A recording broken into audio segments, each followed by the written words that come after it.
उधर दिल्ली में बीती रात तेज आंधी और तूफान की वजह से भारी नुकसान हो गया है।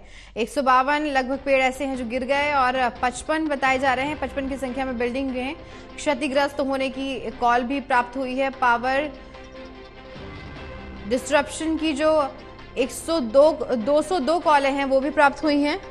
पेड़ उखड़ करके गिरने से 2 लोगों की मौत भी हो गई, 2 लोग घायल बताए गए हैं।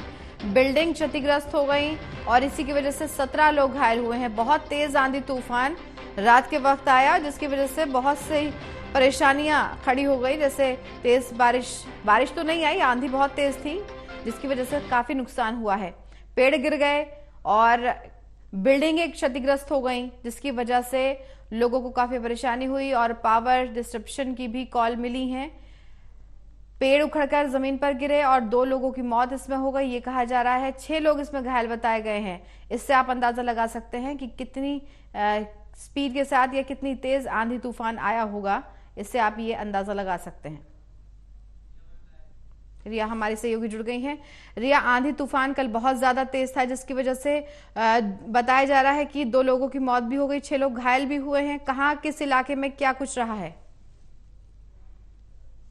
कंचन, कल बीती रात तेज आंधी की वजह से दिल्ली एनसीआर और जगह जगह पर काफ़ी ज़्यादा जो भारी नुकसान है वो हुआ है। हालांकि दिल्ली को लेकर जो दिल्ली पुलिस है उन्होंने सूचना जारी की है और जिस तरीके से जानकारी दी है उसमें ये बताया गया है कि लगभग 152 जो पेड़ है वो गिरने को लेकर कॉल पुलिस को प्राप्त हुआ है। उसके अलावा अगर बात करें तो 55 की संख्या में जो बिल्डिंग डैमेज है उसके कॉल पुलिस तक पहुंचे थे। और इसके अलावा पावर डिसरप्शन यानी कि जो लाइट कटिंग का मामला है उसमें लगभग 200 कॉल प्राप्त हुई हैं। लेकिन अभी तक सुबह तक ये कहा जा रहा था कि किसी भी तरीके का जो मानव जीवन है वो आहत होने की सूचना नहीं है। लेकिन अब जो नई जानकारी निकलकर सामने आई है उसमें अपरूटिंग यानी कि जो पेड़ है उनके गिरने से लगभग 6 लोग इंजर्ड हुए हैं यानी कि घायल हुए हैं और उनमें से 2 जो लोग हैं उनकी मृत्यु की सूचना मिली है। और इसके अलावा ये भी कहा गया है कि 17 जो लोग हैं वो इंजर्ड हुए हैं जो कि सिर्फ बिल्डिंग डैमेज की वजह से यानी कि बिल्डिंग के गिरने की वजह से। तो ये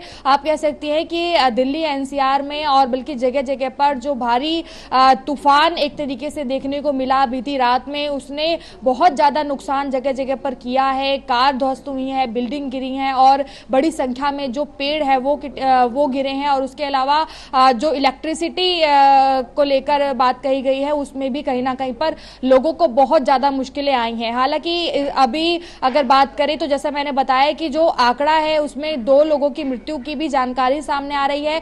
लेकिन अभी तक इस बात की पुष्टि नहीं हुई है कि वे 2 लोग कहाँ के रहने वाले हैं और उनकी जो पहचान है वो क्या है। हालांकि वो जैसे ही प्राप्त होगी दर्शकों को उसकी भी सूचना दी जाएगी। लेकिन वहीं पर अगर बात करें इस पूरे तापमान को लेकर और तूफान को लेकर तो इस पर मौसम विभाग ने हालांकि ये जानकारी दी है कि जो तूफानी रात बीती है उसको लेकर सिर्फ रात का ही जो अनुमान है वो लगाया जा रहा था।